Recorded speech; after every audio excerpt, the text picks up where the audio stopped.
Hello everyone, welcome back to pink Indu Chronicles. ఏంటి ఈరోజు మళ్ళీ ఏదో రైస్ ఐటమ్ చూపిస్తుంది అని అనుకుంటున్నారా?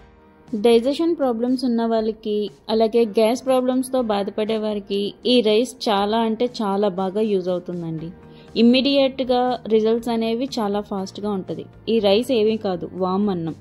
వామ్ అన్నంకి కావాల్సిన ఇంగ్రీడియంట్స్: సన్నగా తురిమి పెట్టుకున్న ఆనియన్స్, పచ్చిమిర్చి, కరివేపాకు, కొత్తిమీర, వాము, సాల్ట్, పచ్చిశనగపప్పు, మినప్పప్పు, ఆవాలు, జీలకర్ర, ఎండుమిర్చి ఇవి కూడా మనం తీసుకొని పక్కన పెట్టేసుకుందాం. ఈ రెసిపీకి ముందుగా మనం రైస్ ప్రిపేర్ చేసుకొని పెట్టుకోవాలి. చల్లగా ఉన్న రైస్ని మాత్రమే మనం యూస్ చేయాలి.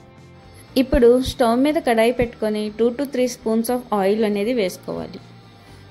ఆయిల్ బాగా హీట్ అయిన తర్వాత ముందుగా మనం రెడీ చేసి పెట్టుకున్న తాలింపుల్ని వేసి బాగా వేగనివ్వాలి.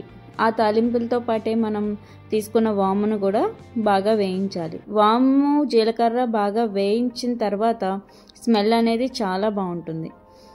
అవి వేగిన తర్వాత ఆనియన్స్, పచ్చిమిర్చి, కరివేపాకు కూడా వేసి బాగా మిక్స్ చేయండి. తాలింపులు వేయించుకునేటప్పుడు చాలా జాగ్రత్తగా ఉండాలి. మీడియం ఫ్లేమ్లో మాత్రమే వేయించుకోవాలి. ఇప్పుడు చూసారా, ఆనియన్స్ గోల్డెన్ బ్రౌన్ కలర్ వచ్చినాయి కదా.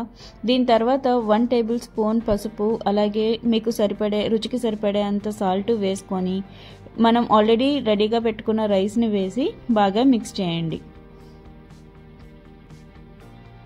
వీడియోలో చూపిస్తున్న విధంగానే మీరు మిక్స్ చేస్తే రైస్ అనేది మనకి ముక్కలు ముక్కల కింద అవ్వకుండా పలుకుగా ఉంటుంది. లాస్ట్లో కొంచెం కొత్తిమీర వేసుకొని బాగా మిక్స్ చేసుకొని స్టవ్ ఆపేసేయండి. అంతే, ఎంతో ఈజీగా, ఫాస్ట్గా, సింపుల్గా ఉండే రెసిపీ తయారైపోయింది. ఈ రెసిపీని మాత్రం మీరు వేడిగానే తినాలండోయ్.